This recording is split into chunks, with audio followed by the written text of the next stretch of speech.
Amidst all the corona crisis worry and, to be fair, the confusion, let's take heart from the way lots of Australians are adapting sensibly to these difficult times.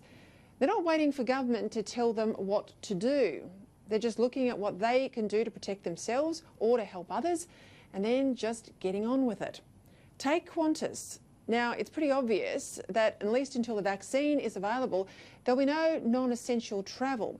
So rather than flying around empty planes and pointlessly losing money, Qantas is cancelling 90% of international flights and 60% of domestic flights. And to show the way when it comes to necessary belt tightening, Alan Joyce has taken a 50% pay cut. Now, that's leadership, to keep your employers in their job and your business afloat till the bad times pass. Take Telstra. With everyone who can now trying to work from home, at least until the virus is under control, and those confined to home, particularly our elderly, more reliant than ever on technology to stay connected with the outside world, Telstra has announced unlimited access to broadband at no extra charge, at least until the end of April. Instead of profiteering, I reckon this shows real corporate social responsibility. And they deserve credit, given the media is often quick to criticise and slow to praise. Take Coles and Woolies. Now, some have been down on these two supermarket giants today, and quite understandably, because there were queues of older Australians at 7 a.m. for their special session and a lot of empty shelves when they got inside. Now, OK, they didn't quite get it right. Please, let's give them a go. They're at least trying to come up with ways to help our most vulnerable, and I'm sure they'll learn from experience and go out of their way tomorrow to do better. The point is, though, they're trying to look after their older consumers by separating them from potential infection and giving them a go at getting what they need before they're run over by the bigger crowds. Although I do think this special oldies hour needs to be ongoing, Coles and Woolies, not just this week.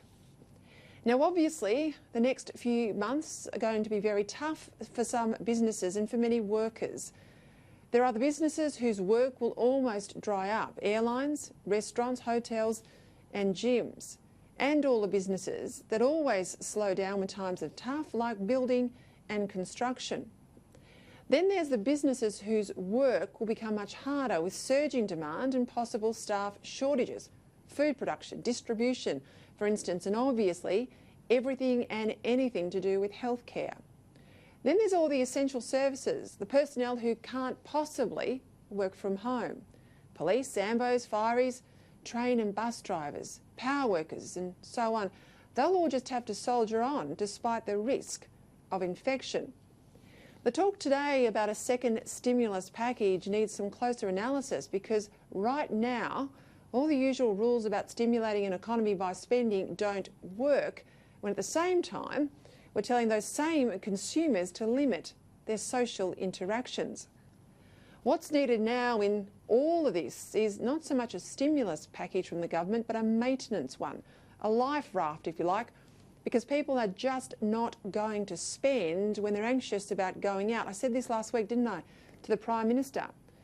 Nor, I fear, will business invest when they're worried there's no market.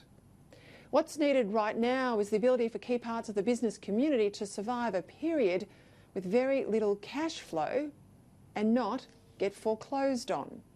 What we're talking about here isn't so much stimulus, but the economic equivalent of the ventilators that will keep the worst corona cases alive until the body's natural resistance kicks in. Former Reserve Bank board member, the ANU's Professor Warwick McGibbon, today suggested a kind of HEX scheme for business, a government loan that you'll only have to start repaying once your cash flow is back to normal. Now, I reckon it's worth looking at. There's pros and cons here, but in my view, we've got to look at a whole range of unconventional ways to get through this, as well as all the conventional ones. And some of those conventional ways to get through this have got to be the big banks giving their corona-impacted borrowers a break from their interest payments. It's also got to mean landlords, especially our big shopping centre conglomerates, giving their corona-impacted tenants a rent-free holiday because they're simply not open for business in the usual way. At an individual level, the government's role should be to let individuals whose income has temporarily collapsed due to coronavirus onto sickness benefits or onto other welfare support without the usual waiting periods and requiring that, as we normally do, that they run down their liquid assets. We don't need permanent new programs. That's the real risk. And I'd want to see any action by central banks, like the Reserve Bank here, carefully thought through. Because with interest rates at historical lows, we're in dangerous territory. You see, this crisis needs a community response, like the one we're already starting to get from the Telstras and others, not just a government response. And as I've been saying for weeks now, this is a test of character for all of us, not just the government, and it's big businesses' character we're watching closely tonight.